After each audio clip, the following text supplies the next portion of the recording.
jërëjëf nga introduce sa bopp nag for the benefit of the listeners ñoo xam ne xamuñ kan mooy Dodou Ndow. waaw man maay Dodou Ndow xam naa ne si ñi nga xam ne xamuñ maa ngi ci political arena bi for the Gambia for the longest pana Seydi meet nañ many times si platforms particularly depuis sa Freedom Radio ba léegi di Gambia di waxtaan ak nit ñi di askan wi li ëpp nag ci ma dee def mooy audios di ci waxtaan ci li nga xam ne mooy constitutionality fi governance si réew mi nekkoon naa tamit si political parties of the opposition muy di Gambia Democratic Congress muy di GDC ba bu ma resign 2023 bi January so léegi ma ñëw nag nekk li nga xam ne independent candidate maanaam independent politicien boo xam ne rek man suma taxawaay ci Gambia fi mu nekk mooy ne maa ngi waxtaan ak jàppale képp koo xam ne doomi Gambia bu bugg a Gambia nga bugg a Gambia dem kanam man maa yow ñoo bokk ak camp te ñoo nekk ci opposition bi nga xam ne dafa oppose the ruling party ndax ku nekk xam na dëkk bi gis na dëkk bi ni moo demee te ñu bugg a change a comprehensive change ndax am nañ change waaye amuñ a comprehensive change so moo tax tey loolu indiwaat ma fii ci online Bantaba UDP ci ne rek ne ñun ñoo bokk kër ndax ñoo bokk tam camp so kon maa ngi leen di nuyu déglukat yëpp seetaankat yi di nuyu seen party leader honorable his excellency honorable Lawyer Ousainou Darboe ak képp koo xam ne yaa ngi liggéey ak moom ak di nuyu tamit politiciens ci réew mi yëpp ndax Gambia moom tali di opposition ñun ñëpp benn camp so te waxtaan ñu ngi ñaan yàlla rek comme niñ ko waxee mu nekk loo xam ne luy jëriñ ñëpp la luy jëriñ askan wi la kon Seydi li fu naa ne loolu ma delloo la mic bi rek léegi waaw jërëjëf Dodou jërëjëf si nuyoo bi kontaan naa tamit yow tamit ba ma la invité through suma brother bu baax bi Buradiba ko xam ne yaa moom da ngeen di jokkoo lool ñu waxtaan maa yow yàgg nañ depuis Freedom comme lu nga ko waxee yow tamit ku sawar la si affaire Gambia waaye man bu ma la doon xamee GDC nga nekkoon waaye yaa ngi yaa ngi wax fii ne da nga resign foofu léegi independent nga bokkuloo parti so yaa ngi wax still ba léegi yaa ngi si politics bi Dodou léegi am na sa audio bu ma dégg te déema dama doon déglu sa benn audio yaa ngi wax ne opposition yi dañu war a nekk benn pour ñu try to come together work together lan moo tax nga génne audio boobu no at this time ndax da nga feel ne réew mi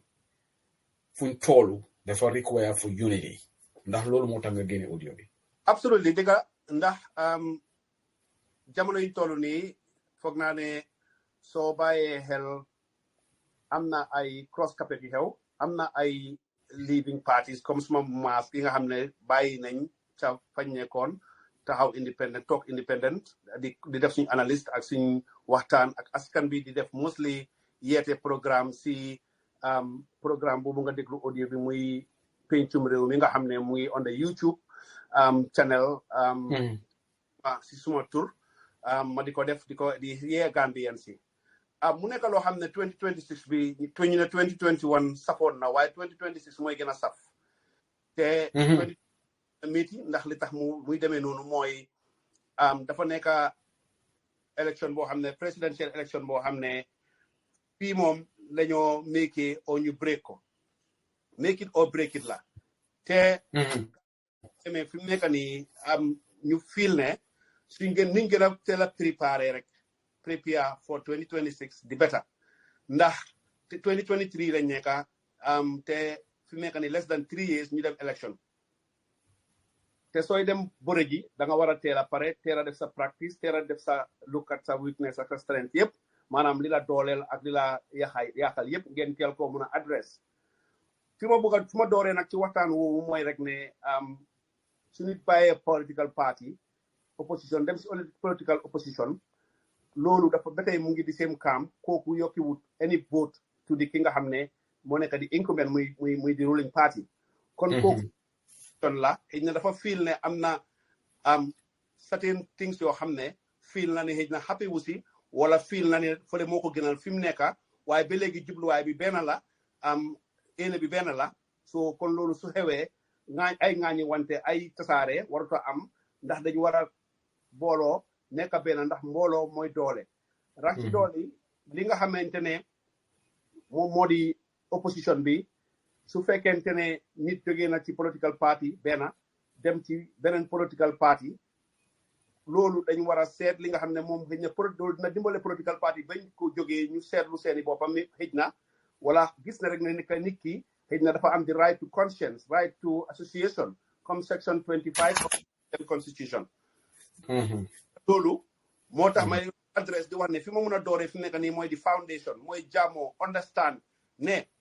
di moo opposition yaa ngee ñiiroo di ŋaayoo rek da loolu dafa empower ñi nga xam ne ñoo nekk di ruling party te loolu lu moo def mooy suñ toolo suñu eggee sa càppaandaw ga tasaaroo dafa am te su ko defee su boobaa kenn du jëriñu su ko defee dañoo continuer si métit ak naxar ak coono biñ nekkee for the past 29 years laay wax because 22 years bi soo si boolee 8 years biñu nekka daanaka ñu ngi wax ne fi mu nekk nii su may bone sax 30 years ñu ngi struggle so kon loolu moo tax ma def audio boobu Seydi li di ci waxtaan. waaw jërëjëf foog naa su ma la dégg bu baax mën nga ma correct foog naa si audio boobu tamit wax nga ne yow si sa xelaat UDP is the biggest opposition party te yeneen opposition yi dañu war a rally behind UDP loolu nga waxoon ndax. waaw wax naa ne UDP is the biggest party fi mu nekk nii te fi ma ko teg rek mooy ci élection bi passé gis nañ si mayoral election bi chairman yi ak chairman yi si different administrative areas yi ak si councilors yi foofu laa gisee ne am nañ amount of votes yi am te definitely it is comparable to any other political party in the Gambia loolu nag xëy na dinañ ci ñëw ci kanam waaye li nga xam ne moo tax moo wax li ma wax noonu teg ko si analysis yooyu mooy ne tey soo xoolee si presidential election bi ñu jógee ci 2021 gannaaw bu nga xamante ne ruling party bi win na ñi nga xam ne ñu tegu mooy di UDP moo commande di second te loolu su ma ko waxee nag dama wax rek si dëgg te yàlla tax dama ko ne lii nga xam ne tey moo ñu gënoon a kale bi foo si ne du ma toppa ci sa gannaaw ndax tey man maa la fi gën a yaaga wala man maa la gën a xam wala man maa la gën a mun dañu war a jël xalaat yooyu ñu teg ko ci boor bële ndax li day xew mooy politics is numbers te numbers wax te numbers doonu tey su ñoo wax Gambia mënuñoo wax Gambia ñu name di political parties suñ génnee di incumbent opposition mënuñ koo wax tef number one teguñ fa UDP so kon tey ak any other person koo xam ne da nga sincere nga jën nga understand the political culture of Africa sax not only Gambia di nga understand political base bu nga xam ne United Democratic Party am na ko nga fexe nooy liggéeyee ak ñoom su fekkee ne sax ne gis nga mu ñuy demee noo xam ne sax it na yow neexul la ndax am na yoo xam ne góoma ne di central executive of the United Democratic Party mun na koo régler ndaxte yooyu mooy li nga xam ne lu nit toog passé def wala nit toog Banjul def as far as jógeewul si party leader wala si deputy party leader wala si executive then ñi nga xam ne ay surrogates lañu wala ay individual supporters or sympathizers ñooñu duñ dee am too much control over those people so for that reason nag duñ jël loolu noonu ñu ne because of ñooñu benn ñaar ñetta yooyu out of thousands of people or millions of people ñu ne den loolu la ñoo use ñu ne ñii dañ leen a label for certain description for example ñu wax ne affaire yi arrogance or affaire yi tribalist or whatever so yooyu laay wax ne loolu su fekkee ne ñëw nañ ci cappaandaw ga suñ ko dooru di ko waxtaanee léegi ñu understand ko lii xew mooy UDP seen support base bi ñu am Gambia as it demonstrated from the presidential election ak the recent mayoral and council election then which means that kon ñoom dañoo continue to have their base while any other party bu fa nekka munta in the next 3 years munta work so hard no matter how much money you have ak how much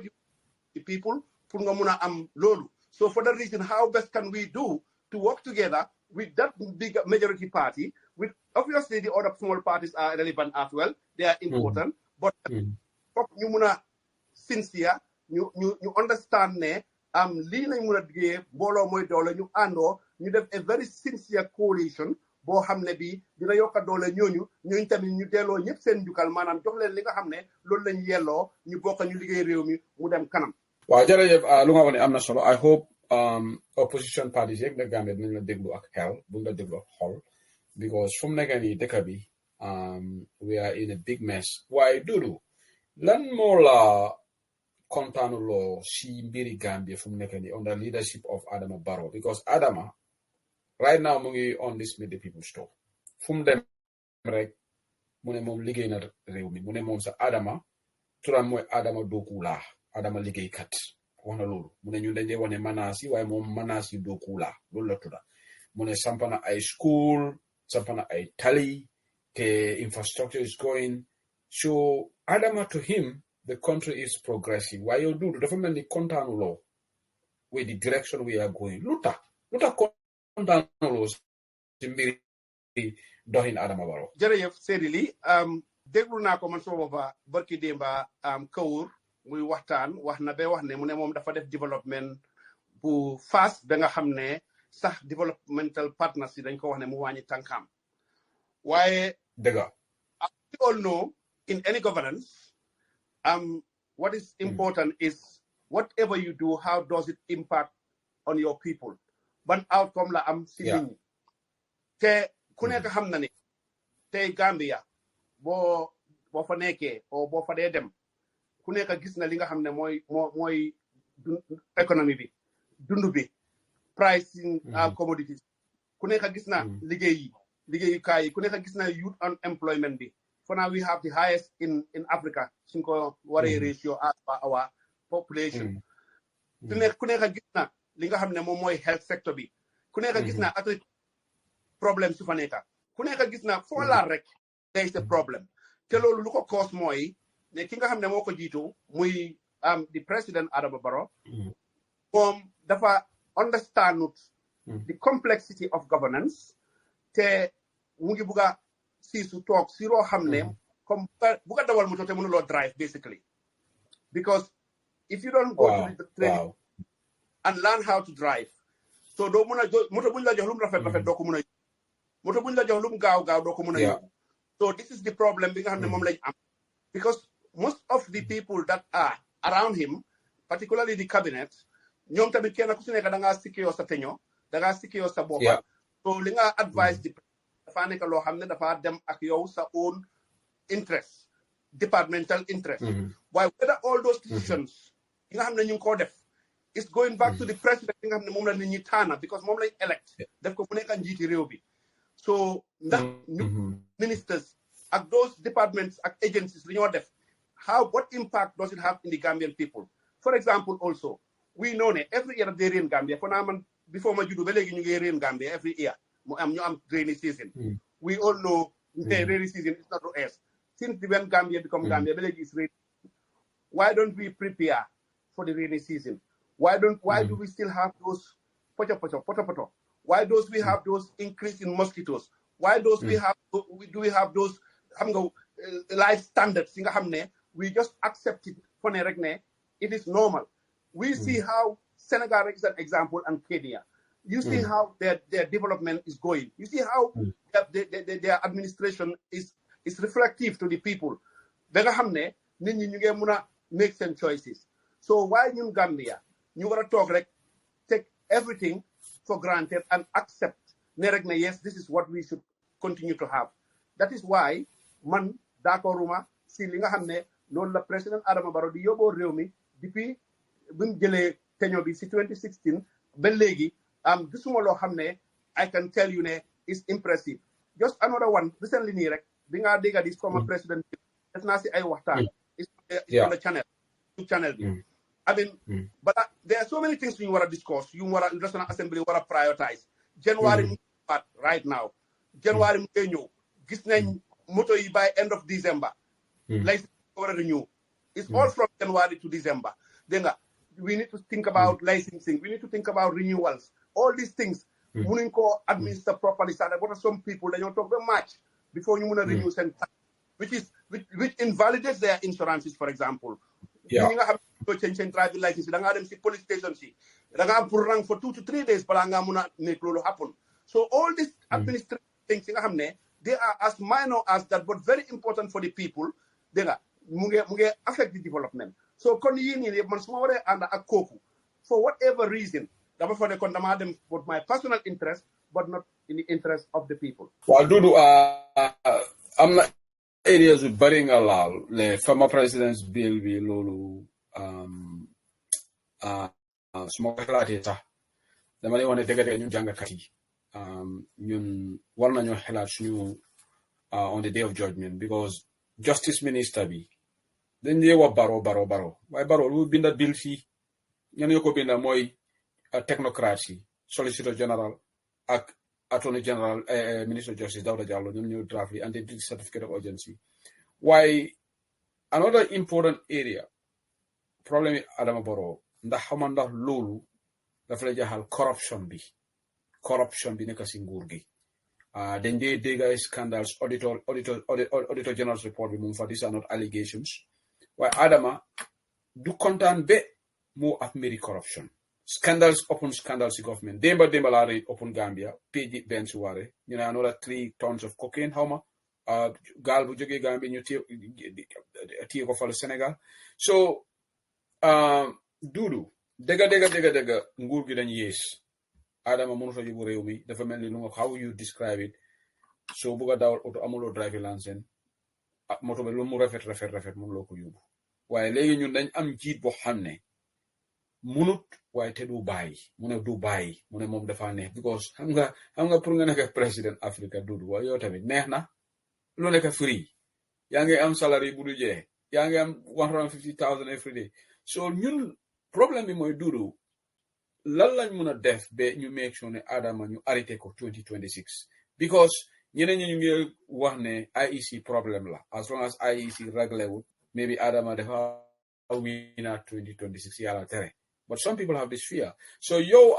as an independent Gambian lan nga foog ne loolu lañu war a def because continuation of Barrow administration 2026 that will be a disaster for our country. waaw kon comme jërëjëf li ma njëkk a wax rek si waxtaan wi li nga xam ne foofu laa dooree mooy rek ne di opposition bi ñoom dañ am pour leave forward forget about the past mistakes am na ñàkk a déggoo amoon na waaye suñ xoolee li nga xam ne 2016 gis nañ li fa xew gis nañ problème bi happen noon gis nañ biñ bañee swear in President Adama Barrow bam swear in Senegal mu ñëw Gambia mu take over the government of course with the support of the UDP because ñoom la génne woon of course taxaw as a flag bearer but with the support of the UDP of course and with UDP moo tax mu nekk di flag bearer because of and li nga xam ne moom la amoon muy winning the coalition bu mu fa nekkee gis nañ li nga xam ne loolu la def after génnee ñu ko jege ñëpp ñi yaagaa moom indi ñi nga xam ne ñooñu lañ doon xeex ba ñi koo xeex boppam so kon loolu yëpp mun naa happen for the sake of unity pour ñoom ñu mun a am power toog liggéey bi sax su doon dem kanam sax ñu ne waaw waaye gën a delloo dëkk bi gannaaw kon gisuma lu tax ñun kon opposition bi ak whatever transpired between us over the 22 years ak léegi gisuma lu tax mënuñoo eewu ne you know what we have to be consulting each other we have to be discussing we have to be tolerant to each other we have to be receptive ñu am acceptance to each other ñu mun a toog ñu mun a waxtaan ñu ku nekk ñu jox ko sa cër because nit ku tam soo ko joxee cëram rek di ngeen mun a ànda so cër boobu noonu ñu ko joxantee loolu dina help ñu am a very diverse and strong formidable coalition boo xam ne ñooñu of course I'm sure ne between now and that time as I said the UDP ñi nga xam ne ñoom ñoo nekk di majority party as it is te loolu du lu ma fabricate it is the statistics are there te Gambians yëpp xam nañ loolu te lépp loo xam ne na Gambians yi yaakaar nañ ko o foog nañ ko I have no doubt ne the United Democratic Party they working on their reform and they also working on their rebranding because of ñu ne tuumal time rek moo ko day change te now and then suma ebone si opposition ñoom ñooy the father figure of the opposition kon ñoom ñoo war a nekk the lead of the opposition so dinañ demonstrate as a government in waiting as they do now have the right people in the right place recruiting the right people as they are doing to man positions as we have seen in the Gambia. KMC is a typical example. And you know, the Birkama Tay, Yakuba Dabo, Talib Ben Buda, Salamin Sane, and the other one. So you're listening what they are doing, how they are demonstrating to deliver for the people of the Gambia. So Lolo already journal a very strong position. So could talk this speed Lolo or disagree Lolo, can we when you're young weaken the opposition. So more than opposition written, so we say we use the word of tolerance and acceptance. Nangu dega nangu li nga xamne mo neka pour Gambia dem kanam fo naane lolu wax sa mbaxi way ñu ne wañu ci sa bax dara. Why do one of the biggest challenges that we have the challenges we mag moy even look at the budget National Assembly and just the pattern of voting see on the bill. There are just 9 people went against 20 something people support. Problem bi moy ci dex bi rural Gambia. For now, what again was tanak ñooñu because even deputy you bari ni NPP they are all from up country. Okay, so ko seetlo deputy you bari NPP up country la. Te ñi ñu ñoo sonal man def ma lay disturb because so gisee tey any bill NPP indi because most of these MPs are from the rural. Te rural area bi nak fu ñu waxtaan ak ñoom because rural area in a lot of problems, Dodou. Because without us engaging rural Gambia, then you have a problem. Hamga luta. Democracy connect am the vote. They are also enfranchised. They sani. When nyom luma jahal wahuma nyebde. I'm just talking in general terms because I'm not unique rural Gambia. You support presidency. Why? I'm just talking generally. Nyom den they support kufa kutogrek ya jame don ko support. Left on ñom elo ya jabe du don gëna ci nguur gi ya nga remember bu don deglu results in 2016 bu results from up country where ya jabe was in the lead. It's only combo that turned the results in the favor of the coalition. So the same thing, the same trend lañ am right now. Most of these MPs ñoo xamne legi ñu ngi blindly following MPP this sani all these bad bills, all these budget lines, several budget president Toby ñu ko yokka from 10 million to 30 million ñu ko support. The people ñu nekk ci rural areas the rural Gambia generally ñoo dee nekk di vote these people ñii lan lañ naka la ñoo mën a waxtaan ak ñii pour ñu dimbale ñu change this country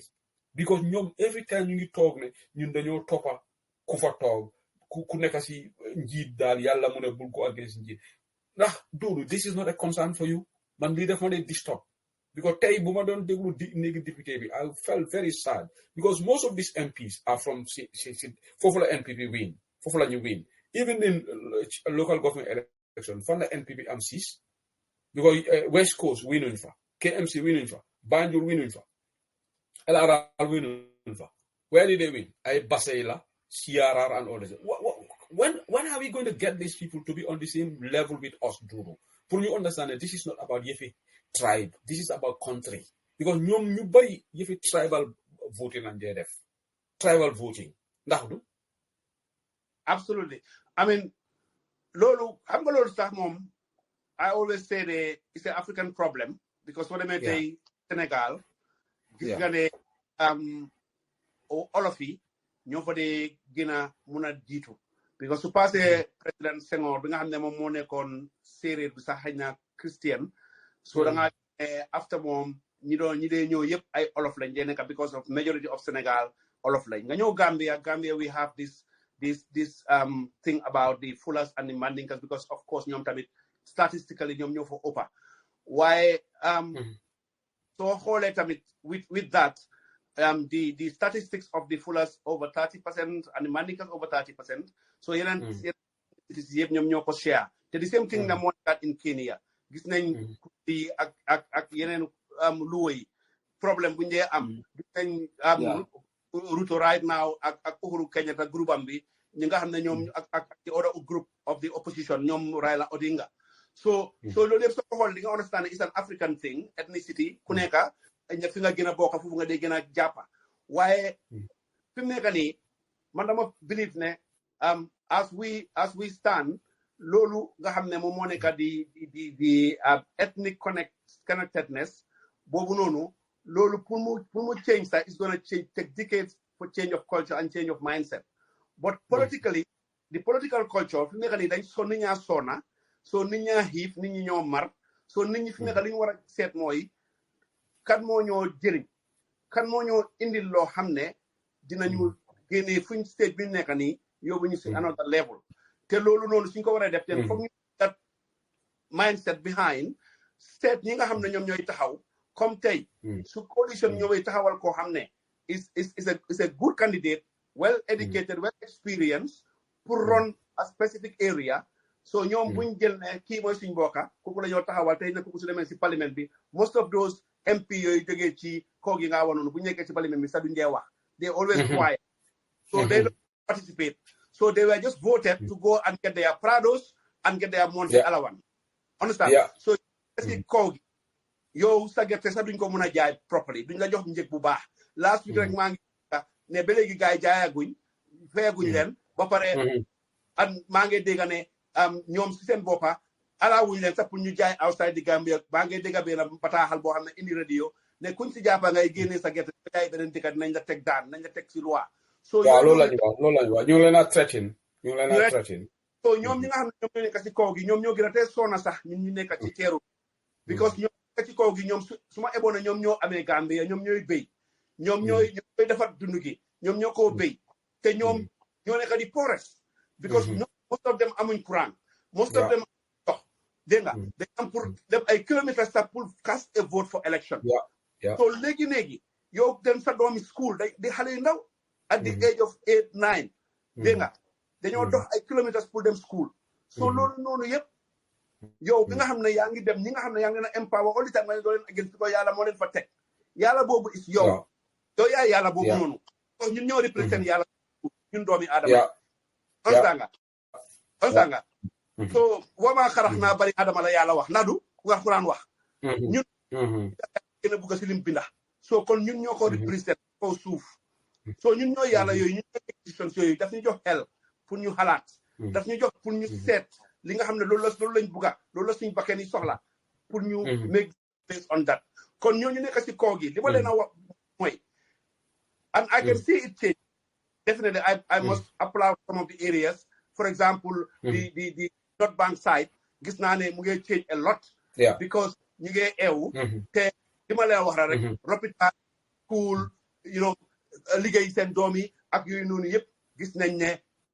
for the past 8 years bi ñu amee change ñu foog ne they will see themselves in the new Gambia they did not it's even worse because even Jammeh lu mu leen defal ñooñu this current government defalu leen so kon loolu dinaa wax ne ñooñu ñoo si war a gën a takka seen ndiga nag ñu xam ne ñu man mii di wax yow ak yow ñun tey we are secured why are we secured tey su sa jëkkër ñëwoon suñ biir kër 5 minutes police dina fi egsi ndax du waaw on sa feebar ëllëg we exactly where to go and somebody will check us and diagnose us and send us to the appropriate specialist pour mu seet ñu jox ñu wér yaram dégg nga so ñun mënuñoo suñ toogoon tey amuñu liggéey sax amuñu luñ def sax there is somewhere where we can go ñu jox ñu xaalis ñu dunda so sécurité noonu yëpp ñanañu ko because of the administration liggéey réew mi ak ñi ko jiite so because ñun noonu la ñoo voté di am njëriñ si ñun so ñoom tamit dañu war a def same thing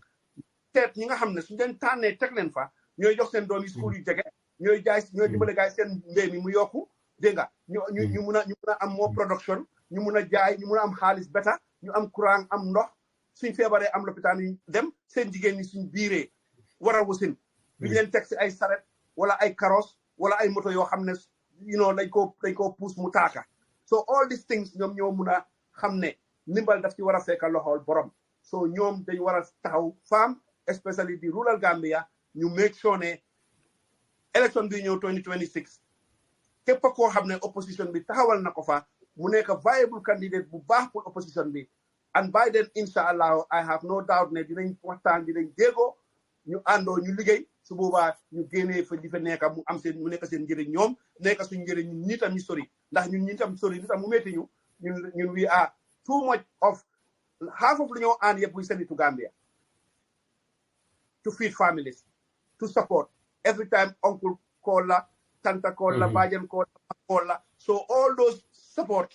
soo gisee ñu ko def because of lan suñ mënuñ leen a seetaan waaye tamit ñoom ñi nga xam ne ñoo amee seen karta yi suñ koy kibee di teg ñooñu ñun su yàggee dañoo màgget su yàggee duñ amata nañ am su boobaa duñ leen dimbalee ti de siri waaw jërëjëf mbokk yéen a ngi déglu Jërëjëf Lañ Banta tey suma gan bi nag mooy Dodou Ndow UK former member of GDC waaye léegi he is politically independent waaye moom tamit ku sawar la si mbiri Gambia saa def day génne wax ba pare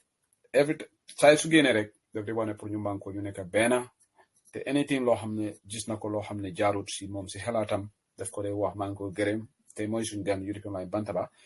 maa ngi nuyu suñu national president of UDP Ajaratu Yamunda Gueye Yaabo nuyu naa la bu baax a baax mu ngi seetaan programme in fact am na message bu mu binda mu ne mu ngi just jóge si party leader fa UDP leader fa meeting ak yaay campaign si mu ne meeting bi was very successful. Thank you so much national president of UDP xibaar bu neex si xibaar bu neex boobu nu kontaan nañ ci yow ak the leadership of UDP léegi Dodou man ak yow duñ mën a jeexal programme bi xam naa ne léegi dina la bëgg di indi fii yaa benn soirée because lii dëgg la platform UDP la but it's not only open to UDP members because we talk about national issues so we'll be bringing non-UDP members here to talk to Gambian people dafa am leneen lu am solo mooy affaire ndaw yi youth si because Gambia is a youthful population statistically majority of Gambian population yëpp ay ndaw lañ according to census, the 2013 census, the last census buñ am Gambia. Why youth si yaa ngi gis ñu bari ñu ngi dem to back way because of amuñ hope in Gambia because ku nekk dara daaxul sa kër there is no place like home if we've got opportunities am nañ ci dëkk bi for these youths pour ñu make up ko foofu I don't think they will take this risky venture of going to the back way bu yaagut am na ñu jóge Bakaw gaal bi ñu ne gisuñ ko carton bi tamit gaal bi gisuñ ko some of them are feared dead some of them send family members ba léegi ñu ngi live in the hope ne one day they would be found and Dodou ba léegi nguur gi ñoom daal faale wuñu you look at the budget I think the youth and sports allocated 122 million. And greater chunk of that is just personal emoluments, salaries of your development is quite insignificant. Development budget of the youth and sports. So naka nga gisee mbiri ndaw yi si dëkk bi fu nekk nii because these are the future leaders. Te nguur bu ñëw rek su ñoo dem campaign lan lañ dee wax ne ñun youth si we are here for you, you are the future leaders. But su ñëwee séedoo alali dëkk bi time and time again youth and sport is always relegated. Doo gis any significant allocation for youth and sport. Lan nga mën a wax si lii Dodou. jërëjëf Seydou amin ñu ngi ñaanal ñu nga xam ne ñàkk nañ seen bakken si baakuwe yi mu nekk lu daw yaram mu nekk te xam nañ ne dara taxu leen woon a jóg lu mooy jóg rek pour uti dañoo daanee seen doole si biti réew ndax liñ yaakaar giñ am biti réew ndax wax dëgg ne yàlla dañ am disappointment amuñ yaakaar ci seen réew moo tax ñuy jóg di dem mu nekk lu daw yaram mu nekk lu métti te mu ko naa ne moo tax man maa yow tey ñu toog fi di waxtaan ci mbiri Gambia waaye nguur gi comme niñ ko waxee rek foo laal rek c'est problème surtout ndaw ñi dañ leen niiwal doole torop dañ leen yaxanal waaye lii nga xam ne moom mooy waral tey unemployment bi high si réew moomu noonu foo laaxa xale yaa ngi taxaw toog wàcca school amuñ fuñ dem jàng ba jeexal amuñ liggéey buñ def loolu li koy waral mooy ne amuñ any structures in place yoo xam ne dina engage ndaw yi mun leen a dimbale pour ñu mun a gis seen boppa di am tuuti sax pour mun a takka jabar amee seen kër ndax mun nañoo most of them are very creative very intelligent pour def li nga xam ne moom mooy dimbale réew mi te loolu nag foog mu ànd ak doom soo koo yar danga koo xëcc si sa boppa so kon Ministry of Youth and Sports ak ndaw yi sax ñi nga xam ne ñoo amee employment bi ak yëpp waroon nañoo def dañoo ooyee di collaborate di seet administration bu si nekka administrative area bu si nekka ñaata ndaw ñoo fa toog ñaaka liggéey a dégg nga ñu make sure ne xam nañ statistics yi state lan la ñoo def Basse area ak Brikama area ak lu ñoo def Kerewan o Mansakonko o Banjul o KMC ñu work with the local authorities ndax ñoom ñoo gën a jegeñ askan wi ñu xam xale yooyu noonu ak gox yooyu noonu lan lañ leen mun a engage ba pare di leen jox sax ndimbal stipend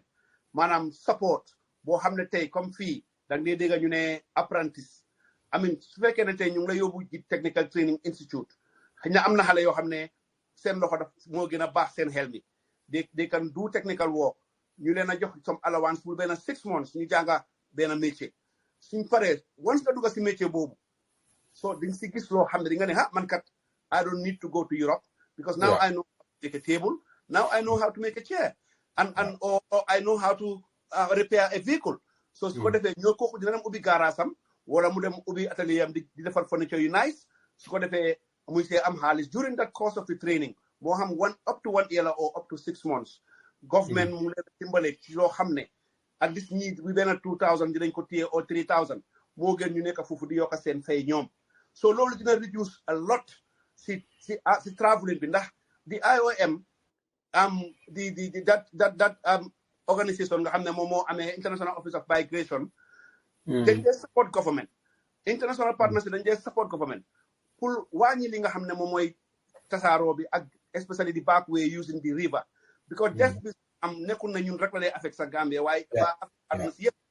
so kon lii mooy li nga xam ne ay xelaat la yoo xam ne nguur waroon na ko engage xam xale yi nga xam ne amuñ liggéey xam muy góor muy jigéen ñu engage leen ñii ñu jàngal leen métier ñii ñu fit leen into si governance ba pare retirement bi tam package bi ñi ko xool da ngaa gis Gambia koo xam ne dafa am 65 bay téye atam di liggéey ñu bàyyi ko ci office bi because ñu believe ne moom rek moomul liggéey bi loolu is a failure because when you are at a stage of departure da nga war a leave ñu promote keneen based on performance so loolu dafa yokk productivity of the administration su ko defee tam ñu ndaw ñi mun a dugga si start nekk ay clerks wala nekk ay junior officers fi yàggee ñu tamit nañ mun a develop dem to the higher level but ñoom ni ñu ko defee fi mu nekk dafa mel ni gaal gu paan rek nekk si digg géej amul machine amul dara so kenn munta eeg kenn munta wàcc foofu laal lañ toll fi mu nekk nii waaye I believe that they have to look again into the whatever they're doing regarding xale yi naka lañ leen a mun a engage naka lañ leen a mun a jàppale ba nga xam ne tukki bi ak migration bi especially using the back way put security guards the coast guards and all those people Navy yang fa you try to recruit more if necessary put them in the coast guards yep it's from the people's money but again it's better to save the people than save in their pockets because when you go to a National Assembly and buy vehicle of 2.5 million ñu waxati nga ñëw yokka presidential salary ba nga yokka speaker salary ba nga yokka xam nga deputy speaker and all these things I mean, what are the people gaining from this administration? That is the biggest question to ask. So moo tax ma ne rek I believe ne inshallah su changes amee te xale yooyu noonu tamit ñu ngi wax rek ne xale yi nañ gën a góorgóorlu rek te kenn ku si nekk tamit nga dem uti sa voters card nga taxaw nga prepare 2026 bu kenn xeex bu kenn saaga bu kenn def lu ñaaw bu kenn def loo xam ne dafa yaaxal luwaa na ñëpp préparé te make sure ne ñoom ñooy manage the frontliners from the back make sure ne àndoo am na bennoo am na ñu jël seen carte si throw ko to that coalition su ko defee ñu mun a win ñu ceeñal leen status quo bi incha allah. Thank you so much Dodou lu nga wax ni am na solo ndaw yi dañu war a prepare ñu am suñu voters card because Dodou dama dee xelaat mbiri Gambie léegi ñun ñu ne réewi jullit lañ predominantly Muslim country waaye soo ko seetloo national king bi ñan ñoo nekk di ko share within themselves president bi ak cabinetam député yi top brass ordinary people are just at the mercy of God big soo ko seetloo léegi ñu ngi maa wax ne moo tarawale mu ne IEC mu ne Pa Samba Jaw coach Pa Samba Jaw dafa share the proposal of the speaker's annual salary benefits ñene ñu ngi wane 1.2 yaa ngi gis ñene 2024 budget bi ñu ne speaker salary speaker $1.2 million Fabakary Tombong Jatta responsibility allowance $360,000 residential allowance $480,000 this is what this is in the proposed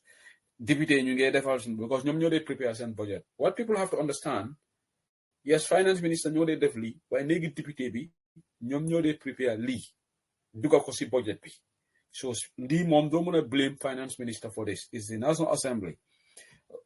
robbing allowance $120,000 professional allowance $240,000 telephone allowance $108,000 he will also get his cut from the $34,800 basic car allowance for members even though he has an official car from the state but again he said he is paid a residential allowance despite already owning a home. Lii yëpp speaker Fabakary Tombong Jatta pour lan tuuru man dama dee waaru ne ñii ndax am nañu ragal yàlla dama dee toog ndax ñii ñu ne dañ di julli aljuma bu nekk sol seen warambay dem julli waaye ndax ñi am na benn nit a poor nation like Gambia boo xam ne people are living in abject poverty nit yi ñu ngi struggle dunda bi duuru these heartless people in the National Assembly, because Lee, they're heartless lu pass Lee. Is completely heartless. These people are very heartless. Nakala speaker being def 1.2 million. And this is the thing. And if you go to the minority leader, Alaji Estabo, Montami salary is huge, hefty, huge salary. It's not, let's be fair. It's not only these people. Majority leader, Billy J. Tunkara, ñoom yëpp am nañ allowance bi. Minister, young doon what député jënd nañ fekk 3.something million. So, what about ordinary Gambian? Lan la de am si budget bi. In fact, Adama génn na fii bu yàggut yaa ngi ko dégga mu ne léegi nit yi su ñoo demee lopitaan luñ dee fay mu ne $25 la waaye léegi dañ ko def $100. That's 300% increment. waaye lan la ñoo yokka pour ñu xam ne dañ neewu doole. So Gambia daal dafa mel ni ñan ñoo ko seedoo cabinet bi député yi ak high ranking officials of government Dodou ndax d'accord nga si lii suñu national budget bi ñi ñoo ko dee seedoo 100% d'accord naa ci loolu bu baax 100% ndax ku nekk gis na rek recently lu fi xew in the last 3 months so waxuma laa nag since 2018 ba léegi sax 2017 2018 ba léegi so gis nañ li nga xam ne moom lañ nekk di def waaye man dama dee wax rek ba léegi président bi moom lañ tànn jox ko réew mi jiital ko so the buck stops at him because moom moo tànn cabinetam te dañ wax di separation of powers léegi su fekkee dañ wax separation of powers at the same time moom mu nekk ki nga xam ne moom mooy nominate the 5 people boobu noonu including the speaker bi moom ba tey comme separation of powers sax ba léegi taw faa nekk bu baax moo tax ñu doon wax ne si draft constitution bi ñu doon di wax ne na appointment na lu nekk an appointment from an outsider a very intelligent educated person ak yooyu noonu because otherwise président bi dafa am hand foofu so te lu cabinet bi def budget line lu cabinet bi def because budget suy ñëw kenn ku nekk di nga def sa budget line ministry bu nekk ak department ak agency di nga def sa budget line soo defee sa budget line suy noonu ngeen put ko together mu dem si di ministry of finance mu xool ko so su fekkee ne in the interest of the executive la muy di président ñu yóbbu ko si national assembly bi speaker bi national président baa ko fa teg of course daf koo taxawal especially buñ ko joxee moom sax lu moo seex nga xam ne dañ koo yokkal moom bosam soo xam ne kooku noonu du bañ su ko defee nag ngeen am fa national assembly yooyu nga xam ne ñoom vote yes sax rek lañ xam ñoom xamuñ sax no moo because duñ dee understand sax xëy na some of the things ñu war a discuss so yii nii yëpp is happening te mu ngi affect the population li nga xam ne moom moo nekk di xaalis bi fu moo jógee di consolidated revenue fund boobu ak poti askan bi buñ nekk Central Bank of the Gambia ñoom ñoo ko contrôle so ñoom ñoo si nekk di def li nga xam ne loolu moo leen neex loolu moo leen saf waaye fàtte askan bi ñu dëkk si seen naxar ak seen métit dégg nga koo dem Gambia mu ngi complain su ma la waxee how many people in the Gambia family and friends seek support every time every month because of dëkk bi neexut salary yaa ngi low $3,000 nga war koo fay nit average government officer police officer corruption bi ne rampant because of the low earnings yooyu noonu yëpp seetlu ñu ngi ko defaree ni ñoo yokkalee gars yi ni ñoo defee liggéey yi ñoo indee money more di increase the deficit di aba more money di pay more bor xam nga so yooyu noonu yëpp mu ngi ñoo affect decisions yi ñoo make moo nekk di right decisions so loolu tax nag su fekkee ne léegi en particularly sax man dama dee wax ne man dama fa ne ñoom dañ zero base budgeting lañ dee def because ñoom every year bu ñëwee budget dañoo ñu indi lu ees duñ dee go back tax to the budget yi nga xam ne mu ngi fa woon ñu seet léegi li kii joxoon nañ ko ministry of for example agriculture joxoon nañ ko $25 million last time so what has he done this time then lan la indil askan bi lan la def they don't do that they just come up with new things every time so mu mel ni ñoom every time rek dañoo use that zero based budgeting system ba pare léegi suñu indee si national assembly bi nag of course ñooñu tamit dañ ci dee jëriñu dañ ci dee gis seen boppa su ko defee ñu vote ko yes moo tax waaye am nañ nag some good national assembly members ñoo xam ne from doy ak from the other parties ñu fa particularly the UDP and national assembly members ñi nga xam ne at least ñoom tamit dinañ tey taxaw all the time di wane ne même suy am sax ñun d'accord and look we applaud them for that because ñu tamit ñu ngi observe ñu ngi seetaan ñu ngi gis ëllëg dafa te buñ fàtte ne ñoom ñëpp ñuy enjoy tey o ñuy def yii foofu fi position bu ma nekk nii man maa yow tey ñoom foofu lañ nekkoon 20 years of 10 years so when the time comes we know who are serious and who are not serious when the time comes we know ñan ñoo amal njëriñi askan bi ak ñan ñoo ko amalut so we give it back to the people to make those decisions and